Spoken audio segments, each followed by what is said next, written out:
start with the NFC East. So we'll go through this. These are the over-unders. These are from DraftKings Sportsbook. We're going to try to note where there's been maybe a change in the odds since they opened in the summer to now.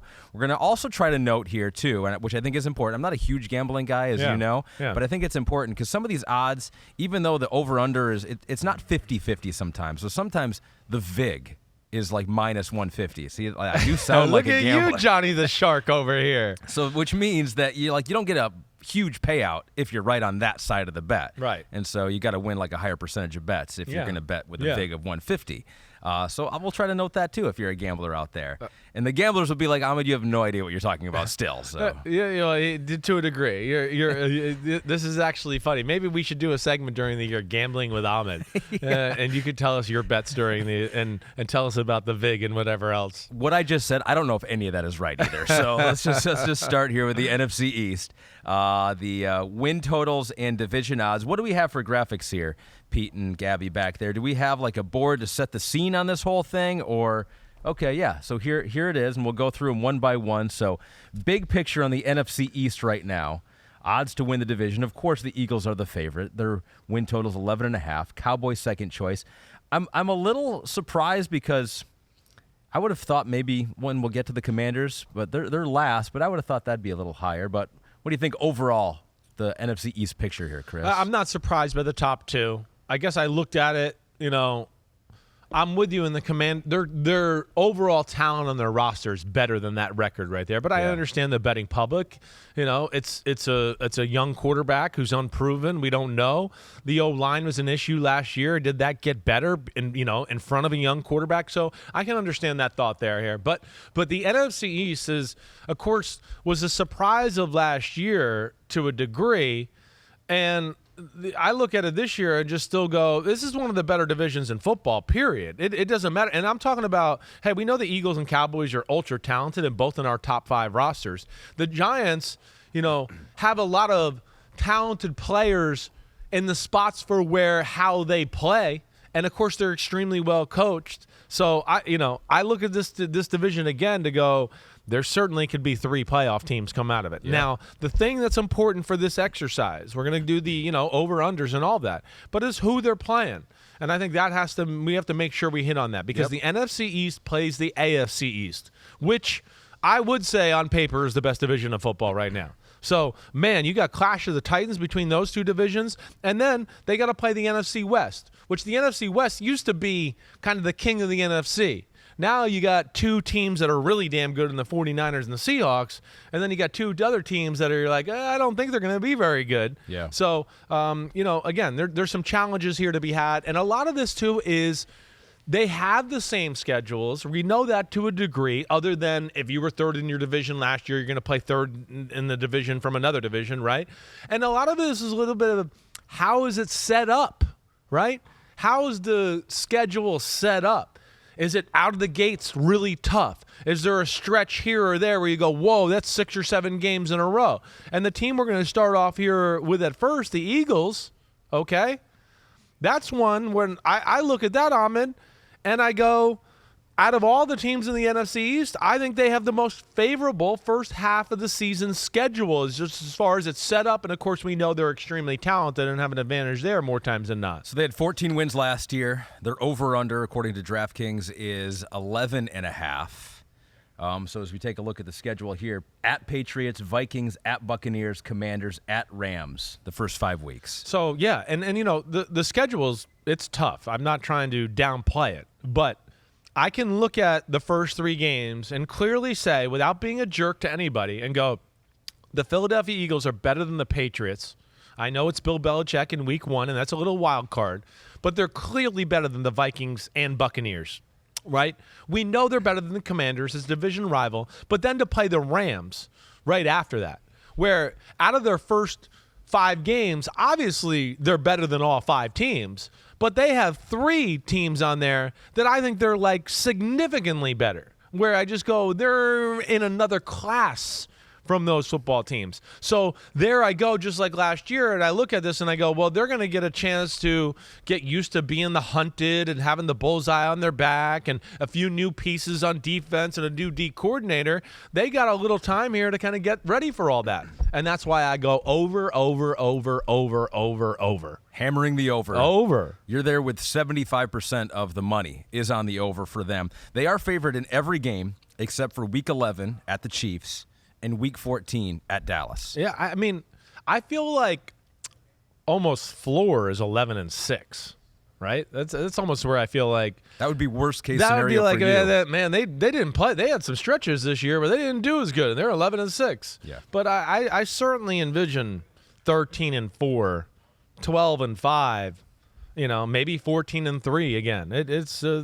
They're such a good football team, and they've retooled, and I think they're still a team on the mission. And 11.5 is a little too low for me. So we both had the Cowboys as having a top 5 roster as well, though. So their over under is 1 game less than the Eagles. Eagles is 11.5. Cowboys at 10.5. Last season the Cowboys won 12 games. What are you feeling here? This one to me is like it's close, okay? 10.5, I feel like when I first look at it is probably a hair low, right? But now, like the schedule, the first 5 games, just hitting on that real quick, it's like 5 out of the first 6 games, they're brutal. The Giants, the Jets, that's not an easy first 2. Cardinals, we know they're clearly better than. The Patriots, again, not saying they're world beaters, but we know that's not going to be just like, oh, hey, we got it. We're going to beat them. And then the 49ers and Chargers, I mean, those are 2 really talented football teams there. So I could see them not getting off to maybe the most glowing start in the world. I'm going to take the over here. Okay. I am. I'm not going to, play too deep into the overall schedule. There's some things I'll glean from it, and coaches and teams where I go, hey, even if this team wasn't bad, they're still going to be scary in Week 14, right? I know that, but I am, as you know, a little bit of the start of the season, and I'm just going to believe in the teams themselves and not try to mind read or look into the crystal ball of how the league is going to shake out through the year. So I'm going to take the over here. I don't feel like incredibly confident here, but I think 11-6, 12-5, I feel a lot better than saying, ooh, I think they'll be 10-7. Yeah. I don't see that. Well, Vegas is more confident about the over because it is minus 135 on the over there. Right. So they're hedging their bets a little bit. They do think the Cowboys could win more than 10 games. They won 12 last year. The Giants won 9 last year. A surprise playoff team. You don't take offense to that when I call the Giants a surprise playoff team. Absolutely not. So they had 9 wins last year. Their over-under this year, though, 7.5. To me, this is one of the toughest ones, the New York Giants. Because of your fandom. Well, my fandom, I don't think their talent is just whoa, right? They've gotten the offensive line fixed. They got the tackles. We're still waiting on Thibodeau, right, to see where that is. Hey, let's see how our new middle linebacker, Okereke, is. We got a rookie corner I think we're going to put a lot on in Banks and all that. We got some, the tight ends could be good. We got a few receivers that if they stay healthy, they could be good, right? So there's a little of that. The schedule is brutal to start the year. They're another team here where I go, first half schedule, I mean, wow. When you just talk about Cowboys week 1, Niners week 3, Seahawks week 4, Dolphins week 5, wow. Buffalo week 6. Wow. I mean, right? Commanders, nothing easy there, week 7. The Jets week 8. I mean, and then it's Raiders and then back to the Cowboys. That's Yeesh. where I struggle with them. So I don't look at their talent like it's Philly or Dallas, but I look at their coaching in a very favorable way, and they know who they are, right? That's to me what they're very good at too. They realize what they are, and they play in the realm of that. They're not like, oh, well, we want to throw for 400 yards, so we're going to get in the shotgun and just spread it out because we want to do that. No, they're like, no, we're going to run for 4, and we're going to play action and throw another 5 yards, and Danny Dimes going to run them around the edge for 8 yards, and then we're going to run up the middle again. I'm going to go over, but barely. I tell people all the time, the Giants will be better than last year, but I don't know if that necessarily means better record or in the playoffs. I was going to say the same thing. Right. But 85 or 87% of the money is on the over, so you're not alone here. But yeah, the 9 wins last year for the Giants almost feels like like they maximized what they could have. Like they couldn't have won 10. It was like they could have won 7. They maybe even could have won 6 if some of those games don't go their way. Obviously, sure, right. But 9 seems like the most that they could have won last year. And I know it's 7.5 is the over/under, so they're already predicting a little bit of a regression, perhaps. But yeah, I mean, I could see them being 8 and 9 and still getting in the playoffs. Yeah, or 9 and 8 and being that too. But yeah, I don't think they're gonna. They're not at a state either where I think you made a point there that's real. Last year in a lot of those close games, they were very good. Can they depend on that once again to where all these one-score games or late in the fourth quarter they managed the game and did things the right way? Hey, you know how it is. Injuries, a wrong bounce to the ball, and that doesn't always work out that way. I'm going to go over, but it's not by much. I'll say that. And that one there, to me, is probably the scariest so far. All right, 3 overs so far, which is, we want to remind people, is mathematically possible. It is, right. Especially on how when we get some of these. Exactly. That's where people under. miss that. Right. And I'll be clear with some of the teams that I think are under, and I go, it's way under. And I said that last year. Like, it's not like 4 for Houston was too many last year. Remember, I was like, no, there's no way they'll win 4. Yeah. It's 1 or 2. Yeah. Period. And I'll say that when that time comes. Yeah, it'll all even out depending on how far over or under. So the Commanders, though, I think we should go under just because it would look bad if you went over for all 4 of the first. Commanders at 6.5. They were 8-1 last year. I don't know. I think they're even better than they were last year. They're an underdog in every game week except for week 1 versus Arizona and week 5 versus Chicago. Wow, that surprises me. They're an underdog in all but 2 games throughout the season. I mean, like you say, the schedule for NFC East teams is very difficult. Well, it is. And then I look at, though, Washington, out of these other teams that we've talked about so far, they're going to have a chance to work out some of these kinks here. Arizona and Denver, they're certainly not being anointed as world beaters there, to where you could see Washington starting out 2-0, couldn't you? I could. Yeah. I don't think that's a crazy thought.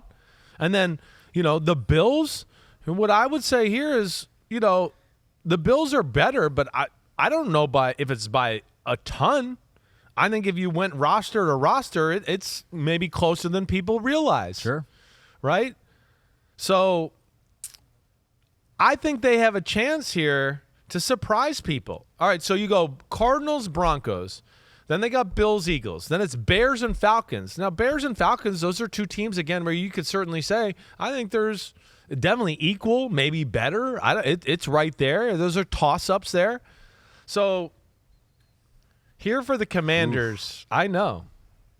I want to go over again. I think it's over. I think this one's one of the easier ones. I want to go over. I do. Now, again, I'm not expecting like a landslide over here, but I could see 6 and 10, and I understand that. But if you're going to make me bet, I would bet 7 and 9, more like. And especially, guess maybe I have a little recency bias here, just because I'm an Eric Bieniemy fan, and Sam Howell looked phenomenal the other night in Monday Night Football against the Baltimore Ravens. That wasn't just like good. That was really impressive. That's how a first-team offense is supposed to look against a number 2 defense. They dominated there, and he made a lot of nice plays. Yeah. So I guess maybe I'm feeling even stronger because of that. So I got 4 overs. You got 4 overs. I'm already screwing this exercise up. It's looking bad already. I might have misstated it. Those 2 games they're favored in are both at home, Cardinals and Bears, week 1 and week 5. And here's the crazy thing. It's plus 100 on the over, so it's like not even favored. But we're just out of step with Vegas here, I guess, and the betting public. I don't know. We're believers in Washington more than most. Yeah, I guess there's no stars to maybe the general public and the quarterback thing, and then the division they're in. I think those 3 things probably lend to money not going their way. All right, we'll make our picks later on. We're not going to pick division winners. You're not doing your whole playoff bracket until we get. No, but I can tell you, I'm picking the Eagles to win the NFC. So we can do that. Dang it. Don't listen to that podcast next time we do it. Yo, thanks for watching, homies. I appreciate it. As always, the NFL season is right around the corner, so now it's your turn to hit subscribe to Chris Simms Unbuttoned. If you want to get all the training camp battles, preseason film review, playoff predictions, and much, much more, you know where to find it. It's right here, Chris Simms Unbuttoned. Please subscribe. Thanks again for watching. Peace out, homies. See you soon.